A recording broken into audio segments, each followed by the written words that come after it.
সব মাল হলো আমাদের, বুঝলি? মারা তুই আমাকে কি ভেবেছিস? আমার নাম হলো ফাতা, বুঝলি? গাল মারতে আমার 1 মিনিটও লাগে না। না না, আমার মনে হচ্ছে এর ভিতরে নিঘাত করে ধাপলা আছে। আগে বল, এটা কোথা থেকে পেয়েছিস? তুই মদের দোকানে ঢুকে চুরি করিসনি তো? চুদ না, আমাকে দেখে কি তোর চোখ মনে হচ্ছে নাকি? পালা আগে সকালবেলা ঘুম থেকে উঠে দেখছি খাটের তলায় ব্যাগটা রাখা আছে। তারপরে আমি যখন ব্যাগটা খুলে দেখলাম না, দেখলাম ব্যাগের ভিতরে শুধু মদের বোতলে ভরা। তাই ফাঁকটা লিগিয়ে টুক করে পুঙ্গা মেরে দিয়েছি। কি বলছিস? এটা ফুটু কাকার না তো? দেখ ফাটা, আমি কিন্তু আগের থেকে বলে দিচ্ছি, এটা ফুটু কাকার হলে কিন্তু সাটা ভেঙে লাল করে দেবে। তাই ভালো ভালো বলছি, জাগার মাল জায়গায় রেখে গিয়ে, না হলে কিন্তু তোর সাথে সাথে আমিও চোদন খাবো। তো ফুটু কাকা আমার মাল ছিড়বে, এটা কি ফুটু কাকার নাম লেখা আছে নাকি? এই ব্যাগটা যখন আমি পেয়েছি তখন এটা আমার, অত সহজ দিকে ফেরত দেবে নাকি? বালা আজকে হোলির দিনে এত কষ্ট করে মালগুলো জোগাড় করলাম, এতে খাবি কিন্তু তাই বল। তুই রাগ করছিস কেন রে? আমি কি তোকে তাই বললাম নাকি? আচ্ছা চল চল, এইগুলোকে নিয়ে একটা সাইডে চল। লাল নীল হলুদ 3 কালারে আবির নিয়ে নিয়েছি, আশা করি আর কিছু লাগবে না। কিরে, আর কিছু লাগবে নাকি এই ঠিক আছে? না গো পটদা, এই কালারই কত, আগে এগুলি ফুরিয়ে। তবে হ্যাঁ, একটু পটল রং হলে আরো জমে যেত, কি বলো? ওরে খেপাচুদা না, পটল রং লাগিয়ে কি হোলির দিনে চোদন মদন খাবি নাকি?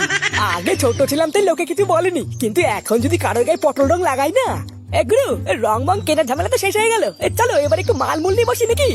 চলো না, আগে একটা বোতল শেষ করে দিই, তারপরে হোলি টোলি যা খেলার খেলবো। এটা কিন্তু কালু একদম ঠিক কথা বলেছে পটদা, 1 বোতল মাল খেয়ে ফেললে কিন্তু হোলির মজাটা আরো জমে যাবে। হ্যাঁ খাবো খাবো, ফুটো বাড়িতে মালের ব্যাগটা আনতে গেছে, ও আগে আনুক।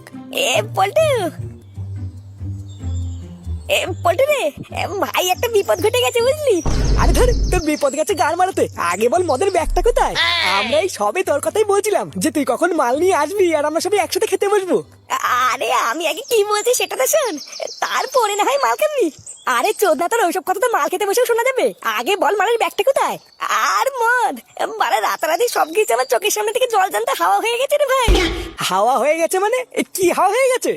আরে কালকে তুই আমাকে যে মালের ব্যাগটা দিয়েছিলিস, ওটা আমি নিয়ে গিয়ে আমার ঘরের খাটের তলায় লুকিয়ে রেখেছিলাম, বুঝলি? কাল রাতে তো মাল সব ঠিকঠাকই ছিল, খাটের তলায় যে আমি মালের ব্যাগটা রেখেছি এটা কেউ জানতাম না।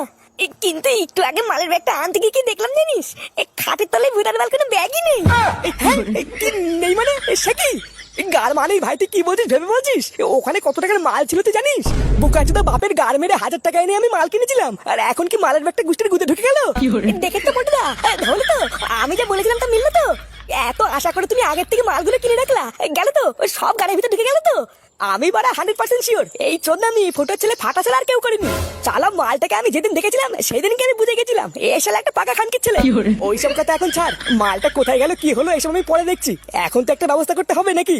আমাদের সাজানো প্ল্যানটার পুরো পুঙ্গা মারা হয়ে গেল, এখন আবার কি করবে?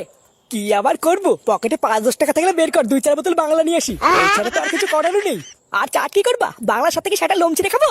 আজকে আমাদের বাড়িতে মাংস রান্না হয়েছে বলটা, বউকে বলে একটু তরকারি নিলে হবে না? এই হ্যাঁ, তাহলে তো আর কোনো চাপই নেই, ওই দিয়ে চালিয়ে নেবো।